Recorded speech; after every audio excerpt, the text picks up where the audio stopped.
ఈ దినాన మన అంశం వచ్చేసి పోరాటం. చెప్పండి ఏంటి? అందరూ చెప్పాలి ఏంటి? పోరాటం. జాగ్రత్తగా వినండి. పోరాటం.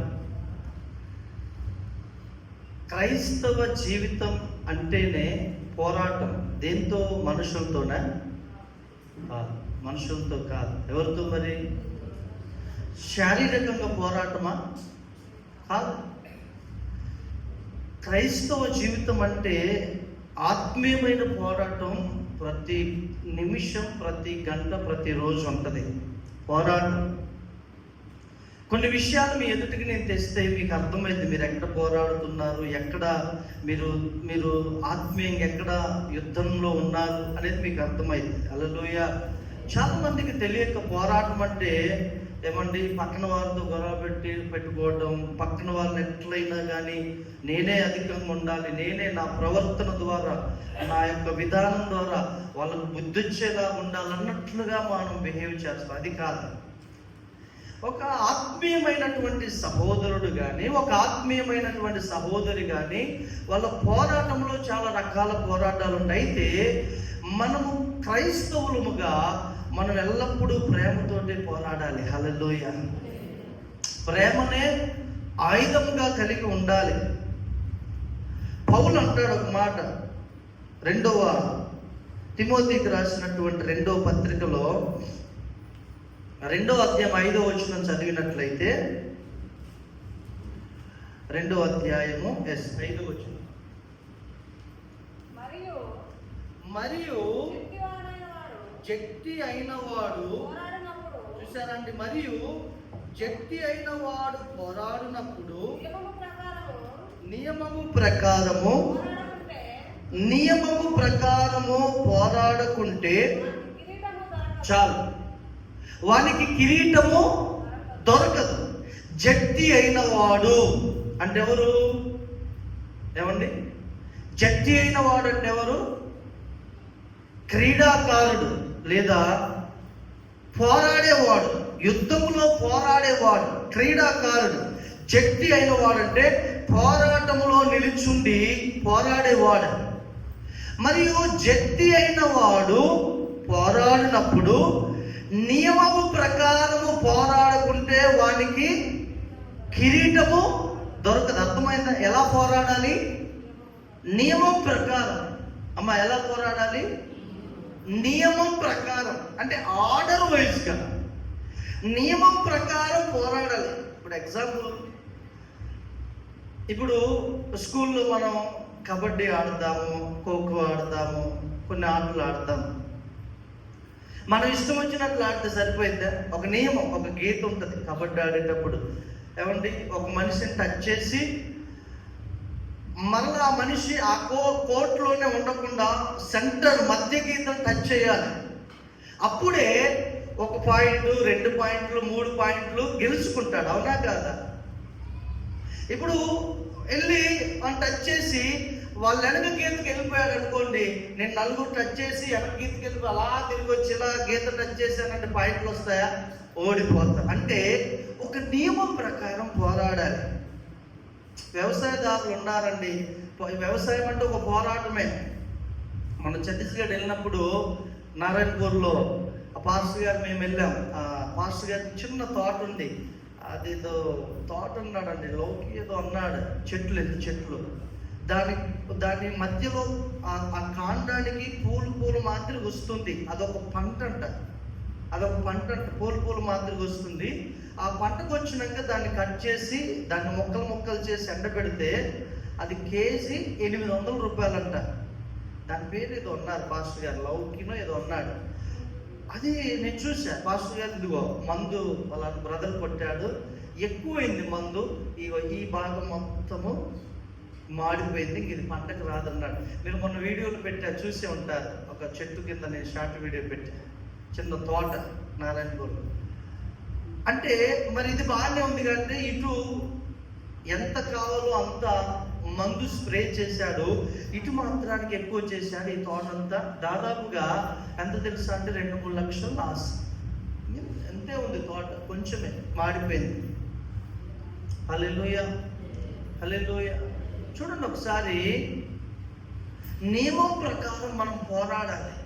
అదర్వైజ్గా జట్టి అయిన వాడు పోరాడినప్పుడు నియమం ప్రకారం పోరాడుకుంటే వానికి కిరీటము దొరకదు. క్రైస్తవులముగా ఆత్మీయంగా మనం పోరాడేటువంటి పోరాటంలో నిలుచుని ఉన్నాము. ఎలా పడితే అలా పోరాడితే మన కిరీటము రాదు. హల్లెలూయా. ప్రభు ఏమన్నాడు? మిమ్మును హింసించు వారిని దీవించండి అన్నారు. మిమ్మును హింసించు వారి కొరకు ప్రార్థన చేయండి అన్నారు. మాట్లాడు, రిప్లై ఇవ్వాలి. ఏమన్నాడంటే మిమ్మల్ని హింసించు వారిని దీవించమన్నాడు. మిమ్మల్ని శపించు వారిని దీవించి, మిమ్మల్ని హింసించు వారి కొరకు ప్రార్థన చేయండి అన్నాడు. ఇదేమి నియమము క్రైస్తవులకి? వాస్తవంగా లోకంలో ఒక చెంప కొడితే మరొక చెంప ఖచ్చితంగా, ఒక దెబ్బ కొడితే వీడు 10 కొడతాడు, ఒకటి తిడితే వీడు 10 ఛాన్స్. ఎందుకంటే ఫస్ట్ అది నన్ను తిట్టిందండి, అందుకే నాకు ఇష్టం వచ్చినట్లు 100 తిట్టా అంటారు. ఈ లోక నియమం అది. ఏమండి? ఈ లోక నియమం. అప్పుడప్పుడు వీడియోలో చూస్తారు కదా, ఏమండి, క్రైస్తవుల మీద దాడులు. మీరు చూడండి. కానీ మనము దేవుని బిడ్డలముగా మనకు ఒక నియమం దేవుడు పెట్టాడు. ఆ నియమం ప్రకారమే పోరాడాలి. అప్పుడే మనకు కిరీటం. హల్లెలూయా, హల్లెలూయా. పౌలు, అపోస్తలుడైన పౌలు ఈ 2వ పత్రిక తిమోతి ఎక్కడుండి రాశాడంటే తన వృద్ధాప్యంలో ఉండి రాశాడు, తన ముసలితనములో ఉండి రాశాడు. ఈ ఎక్స్పీరియన్స్తో పాటు అతడు తన జీవితంలో జరిగిన సంఘటనలను అంతా ఒడగొట్టి అందులో నుంచి తీసిన సారమే ఈ 2 పత్రికలు, తిమోతి 2 పత్రికలు. అందుకే తిమోతి అతను కలిగిన సంఘంతో అంటున్నాడు, జట్టి అయిన వాడు పోరాడినప్పుడు నియమం ప్రకారం పోరాడాలి. హల్లెలూయా. మనకు ఒక నియమం, అప్పుడే మనకు కిరీటం. ఆత్మీయ జీవితంలో వారమంతా ఇష్టం వచ్చినట్లుగా జీవించి, ఏమండి, ఆదివారం వచ్చి మనం ఏదో భక్తి చేసినట్లుగా యాక్టింగ్ చేస్తే కిరీటం ఉండదు. ఆయన చూచుచున్న దేవుడు. నేను నువ్వు చూడకపోవచ్చు, కానీ ఆయన చూచుచున్న దేవుడు. ఆయనకు సమస్తము బయలుపరచబడుద్ది. ఆయనకు మరుగైంది ఏదీ లేదు ఈ లోకంలో. హల్లెలూయా. ఇంకో మాట చూద్దాము. ఇదే తిమోతికి రాసినటువంటి మొదటి పత్రికలో 6వ అధ్యాయం 12వ వచనం చూడండి. విశ్వాస సంబంధమైన మంచి పోరాటము. ఏంటంట? విశ్వాస సంబంధమైన మంచి పోరాటము నిత్య జీవమును చేపట్టుము. దాన్ని పొందుటకు నీవు పిలువబడి అనేక సాక్షుల ఎడల మంచి ఒప్పుకోండి. చూడండి, విశ్వాస సంబంధమైన మంచి పోరాటము. ఏంటి మంచి పోరాటం? విశ్వాస సంబంధమైన మంచి పోరాటం. కామన్గా క్రైస్తవులమైన మన కుటుంబాల్లో ఒక వ్యక్తి ఆత్మీయంగా, పరిశుద్ధంగా, భక్తి పరులుగా ఉన్నట్లయితే కొంచెం లోకానుసారంగా ఉన్న వ్యక్తుల ద్వారా శ్రమ కలుగుద్ది, ఆటంకం కలుగుద్ది.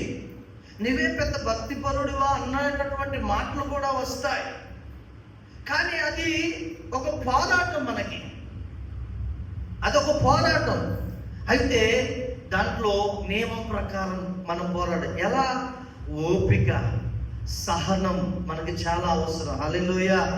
ఆత్మీయమైనటువంటి పోరాటంలో ఉన్న మనందరికీ ఓపిక, సహనం అనేది చాలా ప్రాముఖ్యం. దేవుని సంగమా, దుడుగుబాటు స్వభావం, త్వరగా కోపపడడం అనేది మనల్ని ఆత్మీయ జీవితంలో పతన స్థితిలోనికి నడిపిస్తుంది. ఓపిక లేదా సహనము, ఇది మనం మంచి పోరాడటానికి సహకరిస్తాయి. హల్లెలూయా, హల్లెలూయా. యేసు ప్రభు దగ్గరికి శిష్యులు వచ్చాడు. ప్రభు, ఆయన ఇట్లా అన్నారు, మీరు ఆజ్ఞాపించండి, అగ్ని వీరి మీదకి వచ్చినట్లుగా ఆజ్ఞాపించండి అంటారు. హల్లెలూయా. ప్రభు గద్దిస్తాడు శిష్యుల్ని. యేసు ప్రభు ఇక రేపు అప్పగింపబడతాడు. గెత్సెమనే తోటలో రాత్రి సైనికులందరూ రాగానే కత్తి తీశాడు పేతురు. కత్తి తీసి ఏగానే ఈ చెవి తెగిపోయింది. అదే దేవుడు చెప్పిన పోరాటం. ఒకసారి ఆ మాట చదవగలరా అండి? ఎక్కడుందా మాట? మత్తయి సువార్తలో గెత్సెమనీ తోట దగ్గర, లేదా యోహాను సువార్తలోనైనా మనకు క్లియర్గా అక్కడ రాయబడి ఉంటుంది. దయచేసి ఆ మాట చూడండి. Thank you lord.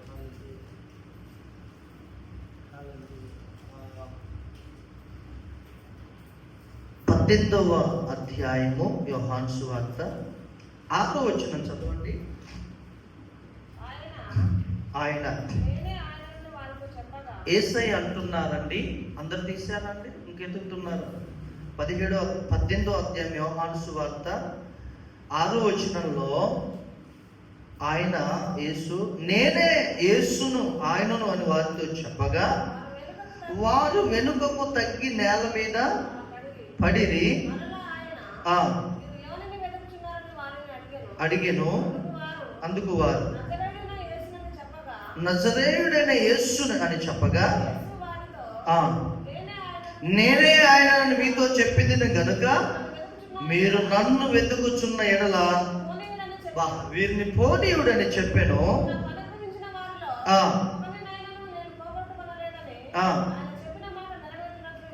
చెప్పాను. 10వ వచనం అందరు కలిసి చదువుదాం. పురుషులు స్త్రీలంతా అందరు. సీమోను పేతురు అందరు చదవండి.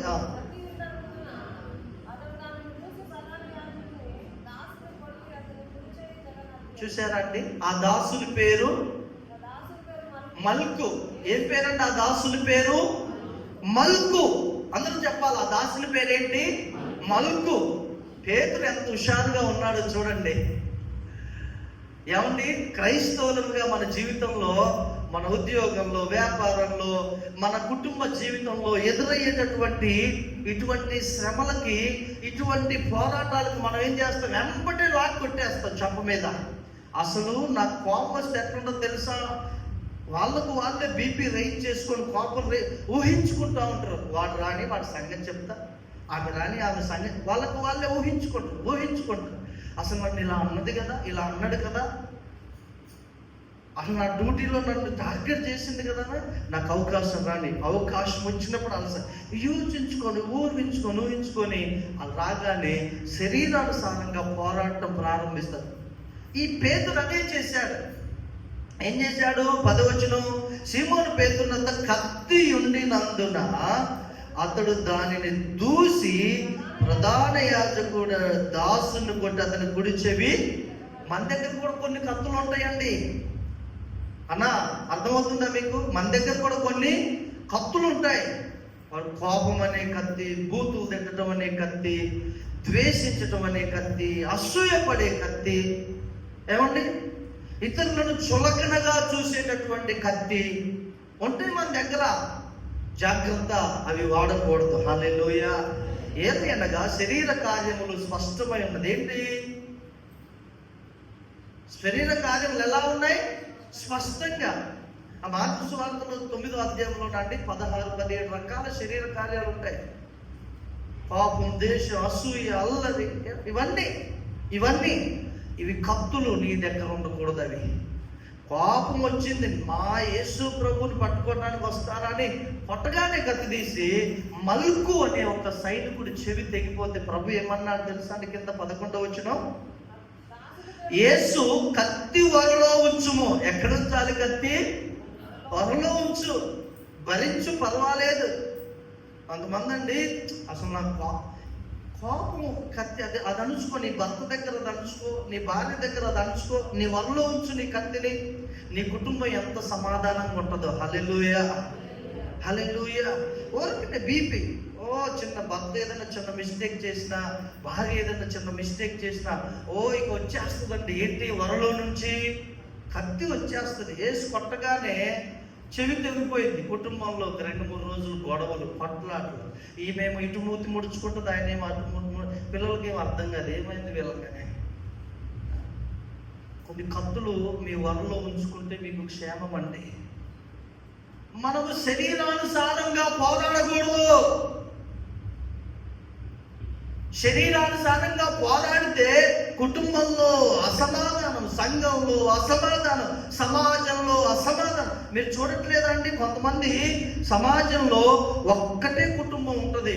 ఆ పక్కన వాళ్ళు మాట్లాడారు ఈ కుటుంబంతో, ఈ పక్కన వాళ్ళు మాట్లాడారు. కారణం ఏంటంటే అవకాశం దొరికితే బూతులు తిడతారు. ఎవరు మాట్లాడతారంట? ఆ కుటుంబంతో. అవకాశం దొరికితే ఇష్టం వచ్చినట్లుగా మాట్లాడతారు. ఎవరు? ఒక్కలే. అందుకే కోపమును తీయొద్దండి, ఎల్లప్పుడూ మనం ప్రేమను తీయాలి. హల్లెలూయా, హల్లెలూయా. ఏమంటున్నాడు ప్రభు చూడండి ఇక్కడ, యేసు కత్తి వరలో ఉంచుము, తండ్రి నాకు అప్పగించిన గిన్నెలో నేను త్రాగకుండానని పేతురుతో చెప్పెను. హల్లెలూయా, హల్లెలూయా. ఎంత మంచి దేవుడు అండి. మనం పోరాడేది నియమం ప్రకారం జాగ్రత్తగా పోరాడాలి, శరీరానుసారముగా పోరాడకూడదు. ఇది ఒక యుద్ధం, ఆత్మీయమైన యుద్ధం అండి. ఎల్లప్పుడూ ఈ యుద్ధంలో ఈ పోరాటం ఎలా ఉంటుంది? శరీరమేమో పాపాన్ని, ఈ లోక ఆశని, లోక ఎంజాయ్ని కోరుకుంటుంది. కానీ ఆత్మేమో లోపల అవన్నీ క్షణికమైనవి, గతించిపోయేవి. భక్తిని కోరుకుంటుంది, ఆత్మీయతను కోరుకుంటుంది, పరిశుద్ధతను కోరుకుంటుంది. ఈ రెండు పోరాటాలు బయట జరిగే కావు, నీ లోపల జరిగేటివే, నీ హృదయంలో జరిగేటే. ఈ రెండు పోరాటం, రెండు నియమములు ఉన్నాయి కదా మనలో. హల్లెలూయా. ఈ రెండు పోరాటాలు మనం జాగ్రత్తగా గనక నియమం ప్రకారం పోరాడితే మన కుటుంబము, మన సంఘము ఎంతో ఆశీర్వాదకరంగా ఉంటుంది. హల్లెలూయా. ఇంకో మాట చూడండి, 1వ అధ్యాయం తిమోతికి రాసిన మొదటి పత్రిక 1వ అధ్యాయం 18వ వచనం. 18వ వచనం 1వ అధ్యాయం మొదటి తిమోతికి రాసిన మొదటి పత్రిక 1వ అధ్యాయం 18వ వచనం. నా కుమారుడవైన తిమోతి, నీవు విశ్వాసమును మంచి మనస్సాక్షి కలిగిన వాడవై, చూడండి, నిన్ను గూర్చి ముందుగా చెప్పబడిన ప్రవచనముల చొప్పున, చూడండి, ఈ మంచి పోరాటము పోరాడవలనని వాటిని బట్టి ఈ ఆజ్ఞ నీకు ఏమన్నాడంటే, తిమోతి, నా కుమారుడవైన లేదా నా పిల్లవైన తిమోతి, నీవు విశ్వాసమును మంచి మనస్సాక్షి కలిగిన వాడవై. ఏంటంట విశ్వాసము? అయ్యా మీరు చెప్తే మీకేమైందంటే అది అలవాటే. చెప్పండి. ఒకటేమో విశ్వాసం, ఇంకొకటి మంచి మనస్సాక్షి. కొద్ది గొప్ప అందరూ విశ్వాసం కలిగి ఉంటారు, వారి వారి సామర్థ్యాన్ని బట్టి, వారి వారి భక్తిని బట్టి కొద్ది గొప్ప విశ్వాసం కలిగి ఉంటారు. కానీ మంచి మనస్సాక్షి అనేది కొద్దిగా హయ్యర్ స్టాండర్డ్, కొద్దిగా ఉన్నతమైన. అందులో మనం నలగాలి. ఏమంటే మీ హృదయపూర్వకంగా మిమ్మల్ని గురించి మీరు ఆలోచించుకోండి. మంచి మనస్సాక్షి కలిగి ఉన్నావా? మంచి మనస్సాక్షి కలిగిన వ్యక్తి తన జీవితంలో ఒక్క శత్రువు కూడా ఉంటాడు. ఆమె చెప్పండి. నమ్మితే మంచి మనస్సాక్షి కలిగినటువంటి క్రైస్తవునిలో ఒక్కరంటే ఒక్కరు శత్రువులుగా ఉండరు. ఒకవేళ ఆ వ్యక్తి బాధపడవచ్చు, ఆ వ్యక్తి దుఃఖపడవచ్చు, ఆ వ్యక్తి నలిగిపోవచ్చు, కానీ తాను సమస్త జనులతో సమాధానం కలిగి ఉంటుంది. మంచి మనస్సాక్షి అనేది. అందుకే పౌలు అంటారు ఇక్కడ చూడండి, ఇక్కడే పౌలు అంటారు, ఇక్కడ అపోస్తుల కార్యములు అనుకుంటే ఒకసారి చూడండి. అపోస్తుల కార్యముల గ్రంథంలో మనస్సాక్షి గురించి ప్రభు అంటారు. ఏమని అంటారంటే, మనస్సాక్షి గురించి 24వ అధ్యాయం, అపోస్తుల కార్యములు 24వ అధ్యాయం తీశారండి. మీ గాలికి ఇబ్బంది. అపోస్తుల కార్యములు 24వ అధ్యాయము 16వ వచనం చదవండి. ఈ విధమున నేను దేవుని ఎడలను మనుష్యుల ఎడలను ఎల్లప్పుడూ నా మనస్సాక్షి నిర్దోషమైనదిగా ఉండునట్లు అభ్యాసం చేసుకున్న పౌలు చెప్తున్నాడండి. ఈ మాట ఎంత అద్భుతం. మనస్సాక్షి విషయంలో మంచి మనస్సాక్షి కలిగి ఉండాలి అనంటే, ఏమో మరియమ్మ గారు నిద్రపోవడానికి వచ్చారు. నిద్రపోవడానికి వచ్చారు చర్చికి, లేచి నిలబడి ఒక నిమిషం, లేచి నిలబడమ్మ ఒక నిమిషం, నిద్రపోయింది, నిలబడి ఒక నిమిషం. హల్లెలూయా. రాత్రి కొంచెం వంటకాడు సహకరించింది, బాగా అలసిపోయింది. ఏమండి, పరిచయం చేసింది తల్లి, అందుకే కొంచెం అలసిపోయింది. కూర్చోండి అమ్మ. ఓకే, కూర్చోండి. ఇప్పుడు చూడండి, మంచి మనస్సాక్షి, మంచి మనస్సాక్షి మనలో ఉన్నామని విశ్వాసం ఉన్నది అందరికి కొద్ది గొప్ప, కానీ మంచి మనస్సాక్షి పౌలు అంటున్నాడు అమ్మ, మళ్ళా చదవండి. ఎల్లప్పుడూ నా మనస్సాక్షి నిర్దోషమైనదిగా ఉండినట్లు అభ్యాసం, అంటే నేను పోరాడుతున్నానండి దేవుని ఎదుటను మనుషుల ఎదుటను, దేవుని ఎదుటను మనుషుల ఎదుటను ఎల్లప్పుడూ, ఒక్కరోజే కాదు. ఏమండి, ఒక్కరోజే కాదు, ఎల్లప్పుడూ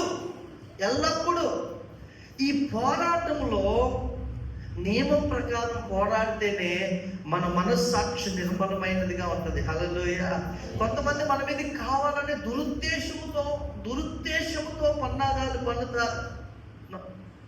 ఇది జరిగే విషయమే, కానీ మనము ఏమాత్రము దురుద్దేశంతో ఉండకూడదు.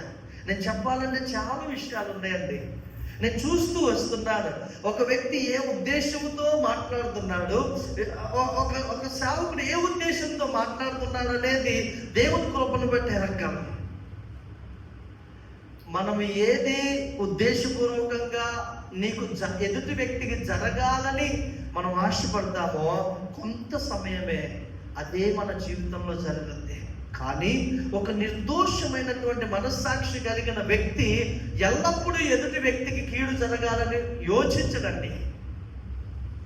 ఎదుటి వ్యక్తికి హాని జరగాలని ఆశించడు. క్రైస్తవ జీవితం అంటే అదే, క్రైస్తవ యొక్క పోరాటం అంటే అదే. ఏంటి పోరాటం అంటే మంచి మనస్సాక్షి కలిగి పోరాడుతూ ఉండాలి. మంచి మనస్సాక్షి కలిగి ఉండటానికే మనం యుద్ధంలో ఉన్నాం. ఈ యుద్ధంలో, ఈ ఆత్మీయ జీవితంలో మన మనస్సాక్షి నిర్మలమైనదిగా ఉంటే చాలండి. మన కంటే గొప్పవారు ఎవరు లేదు ఆత్మీయతలో. హల్లెలూయా. కానీ ఇది ప్రయాస. పౌలు ఏమన్నా, నేను ఎల్లప్పుడూ నిర్దోషమైనదిగా ఉండినట్లు అభ్యాసం అంటే ఏమంటారంటే తెలుగులో? అభ్యాసం అంటే ఏంటి? అభ్యాసం ఎక్సర్సైజ్, ఇంగ్లీష్లో ఎక్సర్సైజ్ అంటే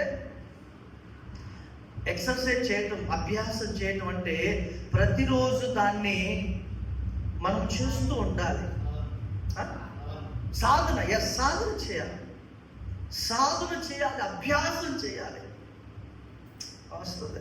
నా జీవితంలో నేను కొన్నిసార్లు కొంతమంది వ్యక్తులను బాధ పెట్టి మరలా క్షమించండి బ్రదర్, క్షమించండి సిస్టర్ అని మరలా అలా ఉండకుండా అభ్యాసం చేసుకుంటా. హల్లెలూయా.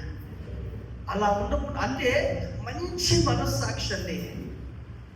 ఈ మంచి మనస్సాక్షిని కనుక మనం అభ్యాసం చేసుకోగలిగితే ఇదే పోరాటం, వేరే పోరాటం ఏం లేదు. దావీదు తన మనస్సాక్షిని కల్మషం చేసుకున్నాడు, బత్షెబతో పాపం చేసి. కానీ మరలా ఎప్పుడు అలా చేయలేదు. దావీదు అభ్యాసం చేసుకున్నాడు. అభిషేకం వచ్చినప్పుడు అభ్యాసం ఎందుకంటే నా మనస్సాక్షి దేవునికి నిర్మలంగా. ఒకటి పౌలు అంటున్నాడు, దేవుని ఎదుటను, రెండవది మనుష్యుల ఎదుటను. మనం ఏంటి? దేవునికి నమ్మకంగా ఉన్నాం, దేవునికి తెలుసు నేను ఎట్లున్నాను. Hallelujah. No, you are off. నువ్వు సగం భక్తుడివే, నువ్వు సగం భక్తురాలివే. దేవుడు సగాన్ని ఇష్టపడతాడా, సంపూర్ణతను ఇష్టపడతాడా? ఏమండి చెప్పాలి? సంపూర్ణ. నేను దేవుడికి నమ్మకంగా ఉన్నానండి, ఎటుపోతే నాకెందుకండి, ఈ వెటుపోతే నాకెందుకండి, నేను దేవునికి నమ్మకంగా ఉన్నా. యు ఆర్ నాట్ పర్ఫెక్ట్, నువ్వు సంపూర్ణతలో లేవు. కానీ పౌలు అంటున్నాడు, నేను మనుషుల ఎదుట కూడా మంచి మనస్సాక్షి కలిగి ఉన్నట్లుగా అభ్యాసం చేసుకుంటున్నా.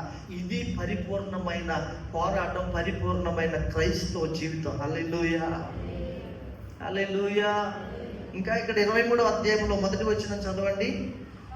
పౌలు అక్కడ తనను కొట్టడానికి తప్పు పట్టి జైల్లో వేయడానికి వచ్చిన వారితో అంటున్నాడు, సహోదరులారా. ఒకసారి ఆలోచించండి, ఇదంత సామాన్యమైన విషయం కాదు.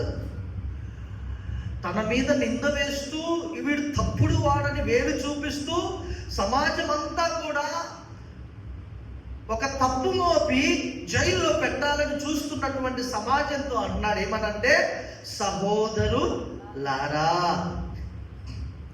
నువ్వు పిలవగలుగుతున్నావు నీతో నిన్ను హింసించే వ్యక్తిని సహోదరి, సహోదరుడా? సింపుల్గా వ్యతిరేకత కలిగి తెంచుకొని ఉండడం చాలా ఈజీ అండి, అవునా కదా చెప్పండి?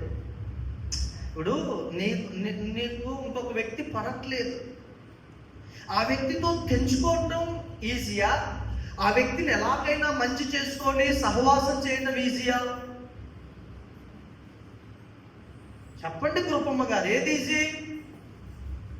హలో, తెంచేసుకోవడం ఈజీ అండి, కానీ దేవుడు తెంచేసుకోవటానికి కాదు మనల్ని పిలిచింది, సమస్త ప్రజలతో సమాధానం కలిగి ఉండటానికి దేవుడు పిలిచాడు. హల్లెలూయా, హల్లెలూయా. ఒక పాస్టర్ గారు చనిపోయి నరకానికి వెళ్తుంటే అడిగారంట, నేను ఇంత సేవ చేశాను, నేను ఎందుకు నరకానికి వెళ్ళాలని ప్రశ్నిస్తే, నువ్వు ఫలాని వ్యక్తితో అసమాధానంగా ఉన్నావు కదా, ఆ వ్యక్తితో సమాధానం పడలేదు కదా, నీ హృదయంలో కోపం కలిగి ఉన్నావు కదా ఫలాని మార్పు గారి మీద. ప్రభా నన్ను క్షమించు, ఒక అవకాశం నేను మళ్ళీ దేవుడు అవకాశం ఇచ్చారంట. వచ్చి ఏ వ్యక్తితోటైతే అసమాధానంగా ఉన్నాడో ఆ వ్యక్తి దగ్గరికి వెళ్ళి క్షమించమని అడిగాను. హల్లెలూయా. అంత డేంజర్ అండి. అందుకే దేవుని ఎదుట మాత్రమే కదా మంచి మనస్సాక్షి, సమస్త ప్రజల ఎదుట కూడా. ఒకవేళ దేవుని సంగమ, నీ బంధువుల్లో, నీ స్నేహితుల్లో, నీ యొక్క సర్కిల్లో నువ్వు ఎవరి మీదైనా ద్వేషంగా, కోపంగా వాళ్ళు చేసిన కీడును మనసులో పెట్టుకొని అలాగే రగిలిపోతూ ఉంటే ఆ వ్యక్తికి ఏమి నష్టం ఉండదు, మనకే నష్టం. ఏమండి, ముళ్ళు మన శరీరంలో ఉంటే మనకు నొప్పా, ఎదుటి వ్యక్తికి నొప్పా? మనకే నొప్పి. ఆ ముళ్ళు తీసేసినప్పుడే అక్కడ చీము పోయింది, అక్కడ గాయం మానుద్ది, అక్కడ స్వస్థత కలుగుద్ది. హల్లెలూయా. నీ కత్తి నీ వరలో ఉంచుకో, బయటికి తీయకు. మంచి మనస్సాక్షి కలిగి పోరాడాలి. దేవునికి స్తోత్రం. అలాగే హెబ్రీయులకు రాసిన పత్రిక 10వ అధ్యాయం 32వ వచనం కూడా చదవండి. 10వ అధ్యాయం 32వ వచనం. అయితే మీరు వెలిగింపబడిన మీదట, చూడండి, శ్రమలతో కూడిన గొప్ప పోరాటము సహించిన పూర్వ దినములను పౌలు హెబ్రీయులతో అన్నాడు. అరే బాబు, స్టార్టింగ్ లో ఎంత సహించారు, ఎన్ని శ్రమల్లో మీరు గొప్ప పోరాటం పోరాడి సహించారు, ఇప్పుడేమో మీరు అటు ఇటుగా ఉంటున్నారండి. ప్రారంభము నుంచి చేసిన భక్తి ఊరికనే పోయిందిరా బాబు, మీరు వాటిని జ్ఞాపకం చేసుకోండి అంటున్నాడు. ఏమనంటే, మీ పూర్వ దినములను జ్ఞాపకం. చాలా మంది విశ్వాసంలో కొనసాగి కొంతకాలం 10 సంవత్సరాలు 20 సంవత్సరాలు అయినాక ఆ భక్తి విషయంలో నిర్లక్ష్యంగా ఉండేవారు ఉన్నారు. నో, మొదట నీవు ఏ విధంగా హృదయపూర్వకంగా శ్రమల్లో పోరాడావో, దేవుని యందు విశ్వాసం కలిగి మంచి మనస్సాక్షి కలిగి పోరాడావో, అదే కంటిన్యూ చేయమంటున్నాడు దేవుడు, అదే కొనసాగించమంటున్నాడు. దేవునికి స్తోత్రం కలుగును గాక. హల్లెలూయా. ఇంకో పౌలు అంట ఒక మాట అంటున్నాడు, కొరింథీయులకు రాసిన మొదటి పత్రిక 15వ అధ్యాయం 32వ వచనంలో పౌలు ఒక మాట అంటున్నాడు అక్కడ తిమోతితో. చూడండి, 15వ అధ్యాయం 32వ వచనం.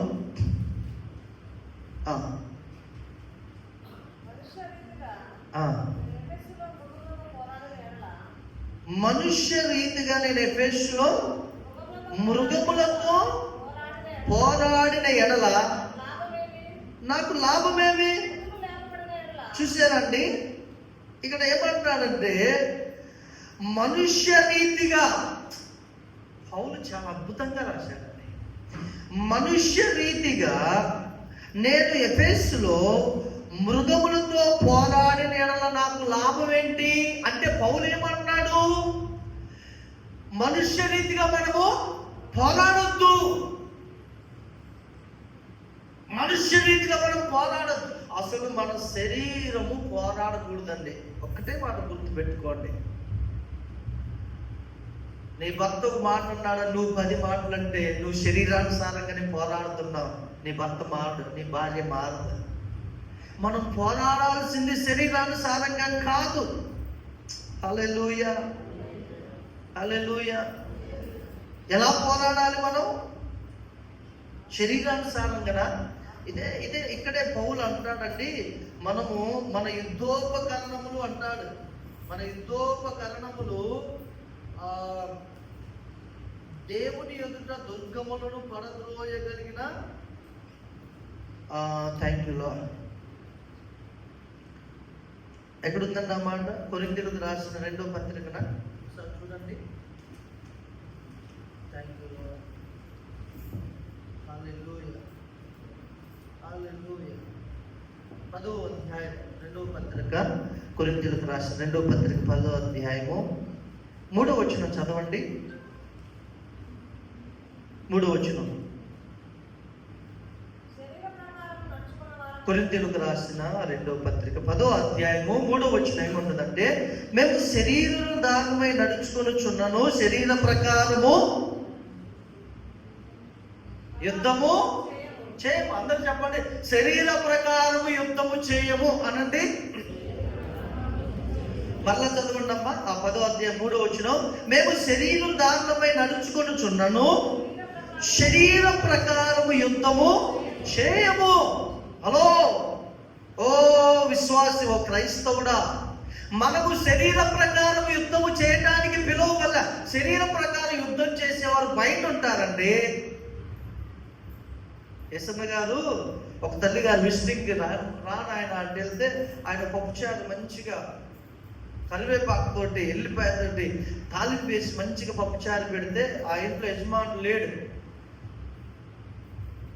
కూర్చొని చక్కగా తింటున్నాడు ఏసన్న గారు. ఆ దినాల్లో చాలా ప్రయాసం. ఫుల్ టైం సేవ అంటే ఫుల్ టైం సేవే. అక్కడ మీ దేవుని ఆధారంగా దేవుడు ఇస్తే తింటాం, లేకపోతే ఫస్ట్ ఉండటం. దీనికంటే ముందు ఒక మాట చెప్తాను. మా ఫ్రెండ్ దగ్గరికి నేను వెళ్ళాను, బెంగళూరు. ప్రవీణ్ తెలుసుగా మీకు? ప్రవీణ్ వెళ్ళినప్పుడు అతడికి అప్పుడు మ్యారేజ్ కాదు, దాదాపు 2010లోనో 2011లోనో వెళ్ళానండి. సారీ 2013లో వెళ్ళినప్పుడు ఒక రూము వాళ్ళ ఫ్రెండ్ వాళ్ళ రూము, అది అంత బాగా చిన్న గదులు. ఆ గదుల్లో ఉన్నాడు, ప్రేయర్ చేసుకుంటూ ఉన్నాడు. నేను ఉదయం చూశాను, టిఫిన్ లేదు, భోజనం లేదు. మధ్యాహ్నం చూశాను, టిఫిన్ లేదు, భోజనం లేదు. సాయంత్రం కూడా చూసి ఏం లేదు, వండుకోవడానికి ఏం లేదు. స్టోర్ ఇవ్వలేదు, రేపు ఎల్లుండి ఇస్తే తెచ్చుకొని తింటాను. నేను ఆ రోజు సాయంత్రం వస్తున్నాను, అది ఏంటిది, దేవుడిస్తే తింటాం. అలాగే ఫస్ట్ ప్రార్థన చేసుకోవటం, దేవుని సన్నిధిలో ప్రేయర్ చేసుకో. చిన్న రేపు ఉందే, చిన్న గది, అందులోనే చాలా బాధ అనిపించింది. ప్రభా, అప్పటికి ఎవరు తెలియని ప్రాంతం వెళ్ళాడు. అబ్రాహాం వెళ్ళినట్టుగా తెలియని ఏరియా వెళ్ళాడు. ఏదో తెలిసిన వాళ్ళు, అయ్యా ఇందులో ఉండండి, ఇందులో ప్రార్థన, అందులో ఉంటాడు, ప్రార్థనకి వెళ్తాడు. అప్పుడు ఏదో 10 రూపాయలు 20 రూపాయలు ఛార్జీలో ఉంచుకునే వాళ్ళేమో పాపం. అటు వెళ్ళి వచ్చి ప్రేయర్ చేసి నేను ఆ సాయంత్రం వచ్చేసాను. ఇప్పుడు దేవుడు కృపను బట్టి దేవుడు చాలా ఆశీర్వదించాడు. హల్లెలూయా, హల్లెలూయా. యేసన్న గారు వచ్చి తింటున్నాడండి. ఈలోపు యజమాని వచ్చాడు. యజమాని వచ్చి, దున్నపోతున్నట్టున్నావు కదరా, కష్టపడి పని చేసుకొని తినలేవా, వచ్చి తింటున్నాయంటే ముమ్మారు 2 సార్లు ఉంగూసాడంట పక్కన. యేసన్న గారు కన్నీళ్ళు వచ్చి ఇట్లా కన్నీళ్ళు వచ్చేసి బాగా ఏడ్చాడంట. బాగా ఏడ్చి అలాగే ఆ కన్నీళ్ళతోటి అలాగే కలుపుకొని అన్నం తిని, ఎల్లొస్తా పెద్దమ్మ, ఎల్లొస్తా నాయన అని చెప్పి వెళ్ళిపోయాడు. అర్థమవుతుందండి? హల్లెలూయా. ఇంకో పాస్టర్ గారు ఉన్నారు, నేను విన్నాను. వచ్చేసి వాళ్ళ ఇంటి వాళ్ళ అమ్మను వాళ్ళ ఏమో తిడుతున్నాడని తాగుబోతుడు వచ్చి 80 యమకుట్టుడు కొట్టాడంట. ఆయన్ని బాగా కొట్టాడంట. తాగుబోతాడు వస్తాం అది మమ్మల్ని అంట. చూడండి, ఏసన్న గారు అలాగే కలుపుకొని తిని వెళ్ళిపోతే ఆ రోజు ఏవారో తెలియదు కానీ ఆ మరుసటి ఆదివారం ఆరాధన జరుగుతుంటే ఈ పెద్ద ఆయన మూసాడు కదా 2 సార్లు 3 సార్లు 2 సార్లు అనుకుంటా. 2 చక్కగా ఒడ్లు బియ్యము దాని మీద అప్పుడు అయి ఉండేది ఏంటంటే సైకిల్ వెనక ఎడెలుపుకుండేది రిక్షా రిక్షా మీద వేసుకొని చక్కగా వెళ్ళి ఆడపెట్టాడంట. ఇంత పెద్ద ఆయన అన్నాడు, నీ ఓర్పు నీ సహనం నాకు బాగా నచ్చినాయి బాబు, నేను కూడా మీ దేవుని నమ్ముకుంటా. హల్లెలూయా. మన యుద్ధోపకరణములు ఏంటండి? శరీరాన్ని ఏసన్న గారి ముందు ముసలోడా వస్తావా, మీ ఆవిడ పెడితేనే కానీ నేను తిన్నది అనేసి కనుక ఒకవేళ గట్టిగా మాట్లాడంటే ఆ ముసలి రక్షింపబడేవాడా? సంగమా, మన కుటుంబాల్లో గొప్ప మార్పు రావాలంటే మనం ప్రేమ కలిగి ఏమంటే ఆత్మీయంగా యుద్ధం చేయాలండి. ప్రతిరోజు యుద్ధమే. నువ్వు ఎక్కడ ఫెయిల్ అవుతున్నావో నువ్వు పరీక్షించుకో. ఎక్కడ నీకున్న విశ్వాసమును, ప్రేమను, నీ కోపము ద్వారా, నీ అసూయ ద్వారా నువ్వు ఫెయిల్ అవుతున్నావు ఒకసారి జ్ఞాపకం చేసుకో. ఏమంటున్నాడండి కొరింథీ 10వ అధ్యాయము, శరీర ప్రకారం యుద్ధము చేయము. చూసారా అండి? శరీర ప్రకారం మేము యుద్ధం చేయమండి. ఒక భార్యగా నీ భర్త ఎడల నమ్రత మర్యాద కలిగి ఉండు. ఒక భర్తగా నీ భార్య ఎడల నమ్రత మర్యాద ప్రేమ కలిగి ఉండు. దేవుణ్ణి మీ మధ్యలో దేవుణ్ణి పెట్టండి. దేవుడు ఏం చెప్పాడో అలాగ చేయండి. ఒకవేళ భర్త కోపం వచ్చినప్పుడు భార్య కొద్దిగా అలా తగ్గి ఉండటం అది క్షేమం. ఒకవేళ భార్య కోపం వస్తే భర్త కొంచెం తగ్గించుకొని ఉండటం క్షేమం. ఒక వృద్ధ దంపతులను అడిగారంట. ఒక ఆయన ఏమని అడిగారంటే, ఏమంటే అంకులు, తాతగారు, అసలు ఇన్ని సంవత్సరాలను చూస్తున్నాను, మీ ఇంట్లో గొడవ అంటే తెలియదండి, అసలు ఏంటి సీక్రెట్ అని అడిగారంట. అయ్యా, మేము పెళ్ళైనప్పుడు ఒక నిబంధన చేసుకున్నాం ఇద్దరు. ఏంటంటే ఆ నిబంధన అంటే, నా భార్యతో అన్నాడంట, నీకు కోపం వస్తే నేను చెవిటోడిని అయిపోవాలి, నాకు కనుక కోపం వస్తే నీవు చెవిటి దాన్ని అయిపోవాలి. అర్థమవుతుందండి? అంటే ఒకవేళ నాకు కోపం వచ్చి నేను తిట్టాననుకో, నీకు చెవులు వినపడకూడదు, వెళ్ళిపోవాలి కాముగా. ఒకవేళ నీకు కోపం వచ్చి నువ్వేమన్నా గద్దించి అరిస్తే నాకు చెవులు వినపడకూడదు, ఆ టైంలో నేను కాముకి వెళ్ళిపోవాలి. గొడవ ఉంటుందండి. ఇప్పుడు 2 చప్పట్లు ఇట్లా టచ్ అయితేనే శబ్దం. భర్త పిచ్చోళ్ళకి కుదురుతున్నాడు అనుకోండి, వాటిని కాముగా నీ పని నువ్వు చూసుకోండి. నిన్ను కాదనుకో, గొడవ రెట్టింపు అయిందా? అస్సలు కాదు. మన యుద్ధోపకరణములు శరీర సంబంధమైన. దేవుడు ఎవరితోటో మాట్లాడుతున్నాడు ఈ మధ్యాహ్నం. హల్లెలూయా. మనం ఏ విషయంలోనైనా శరీరానుసారంగా యుద్ధము చేయకూడదండి. ఆఖరిగా ఇర్మియా గ్రంథం చూడండి. ఇర్మియా గ్రంథం 1వ అధ్యాయం 19వ వచనంలో, 1వ అధ్యాయం 19వ వచనం, నీవు కనుక మంచి మనస్సాక్షి మనుషుల ఎదుట దేవుని ఎదుట కనుక కలిగి ఉంటే ఏం జరుగుతుంది అంటే, 19వ వచనం 1వ అధ్యాయం ఇర్మియా గ్రంథం 1వ అధ్యాయం 19వ వచనం, వారు నీతో ఇర్మియా గ్రంథం 1వ అధ్యాయం 19వ వచనం, వారు నీతో యుద్ధము చేతురు గాని నిన్ను విడిపించుటకు నేను నీకు తోడై ఉన్నందున వారు నీ పైన విజయము పొందుతారు. ఇదే యెహోవా వాక్కు. హల్లెలూయా. మన చింతల వ్యాధుల్లో చిల్డ్రన్స్ క్యాంప్ అప్పుడు నేను పవన్ బ్రదరు బండి మీద పిల్లలు ఒక ఆయన వచ్చాడు, సెల్ పట్టుకొని వచ్చి అసలు మామూలు మాట్లాడుతున్నా అంటున్నాడు, అంటున్నాడు. నేను సైలెంట్గా ఆయన చూసి నవ్వుకుంటూ వెళ్ళిపోయా. ఏదేదో తిట్టుతున్నాడు, నేనేం మాట్లాడలేదు, నవ్వుకుంటూ వెళ్ళిపోయా. ఒకవేళ ఆగి ఏంటండి ఏం తప్పేనండి, మేము తప్పు చేసి అన్నామనుకో, ఆ వ్యక్తికి మనం అవకాశం ఇచ్చిన వాళ్ళం అవుతామా కాదా? కాముకి వచ్చి చాలా బాధ, ప్రభా ప్రార్థన చేస్తుంటే సైలెంట్ అయిపోయాడండి. ఎదురైతే నేను ఆర్ని కొడతాను, ఇట్లా పోతుంటాయి. హల్లెలూయా. సైలెంట్గా మన మౌనమే మనకు గొప్ప విషయం అండి, ప్రతి విషయంలో. హల్లెలూయా, హల్లెలూయా. నువ్వు కనుక నోరు తెరిచా, నాకు తెలివి ఉంది, నాకు జ్ఞానం ఉంది, నాకు పదవి ఉంది, నాకు బలపడింది అని ఆత్మీయమైన విషయాల్లో కనుక నువ్వు నోరు తెరిస్తే నువ్వే ఫెయిల్ అయిపోతావు. నోరు తెరు, హెరోదు అంటున్నాడు, నోరు తెరు, నేను నిన్ను విడిపిస్తా ప్రభు, యేసు ప్రభు ఇంకా సైలెంట్ అయిపోయాడు. హల్లెలూయా. మనం ఆయన గొర్రె వలె మౌనమైపోయాడు. నీ మీద యుద్ధం చేస్తారండి శత్రువులు, కొన్ని మాటలు నీ మీద యుద్ధం చేస్తారు, కానీ నీ పక్షమున ఎవరున్నారంట? నేను నీకు తోడైనందున వారు నీ పైన విజయము పొందరు. హల్లెలూయా. ఆఖరిగా ఒక మాట, తిమోతికి రాసిన 2వ పత్రిక ఆఖరిగా 4వ అధ్యాయం 7వ వచనం చదవండి. మనం ప్రార్థన చేసుకుందాం, మనం పనులోకి వెళ్ళిపోదాం. 4వ అధ్యాయము 7వ వచనం.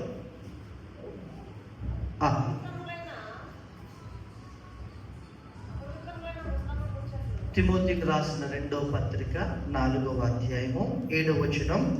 మంచి పోరాటము పోరాడి తిని, నా పరుగు కడముట్టించి తిని, విశ్వాసమును. ఏ పోరాటం పోరాడాడు పౌలు? అయ్యా, మంచి పోరాటం పోరాడాడు. మనం పోరాటంలో ఉన్నాం దేవుని సంగమా. మన జీవితం ప్రతిరోజు పోరాటమే. నీకు పరిసయ్య లాంటి స్వభావం కలిగినటువంటి కత్తులు నీ జీవితంలో ఎదురవుతాయి, పోరాడతాయి. కానీ యేసు ప్రభు చాలా జ్ఞానం కలిగి ప్రవర్తించాడు. హల్లెలూయా. ఎంతో మంది విరోధులు నిన్ను అణిచివేయాలని వస్తారు, కానీ మంచి పోరాటం పోరాడాడు. శరీరానుసారంగా కాదు, ఆత్మీయంగా, ప్రేమతో, దేవుని జ్ఞానమును బట్టి దేవుడు నీ పక్షమున జయమిస్తాడు. హల్లెలూయా.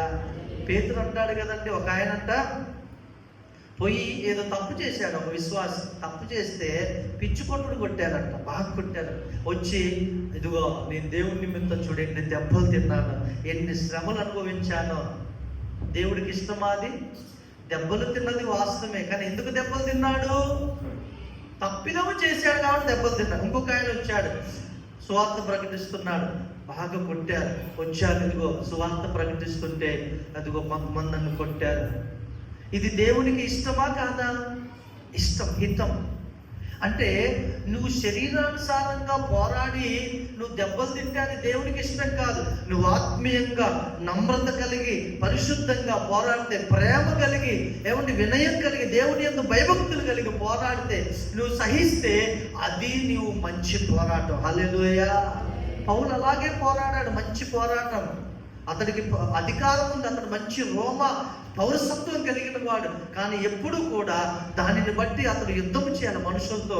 ఎల్లప్పుడూ ప్రేమతోటే అతడు కొనసాగించాడు. హల్లెలూయా. ఒక్క మాట, పౌలు అన్న మాట చదివి మనం ముగించుకుందాం. అపోస్తుల కార్యములు ఎక్కడుందన్న మాట? అగ్రిప్ప రాజా, అగ్రిప్ప ప్రాంతంలో అంటాడు చూడండి, నేను మాత్రమే కాదు, నాతో కూడా ఉన్న వారందరూ అంటాడు, ఈ సంఖ్యలు తప్ప. 23వ అధ్యాయము 25వ అధ్యాయం 23వ వచనమా? ఒకసారి చదవండి ఒకసారి.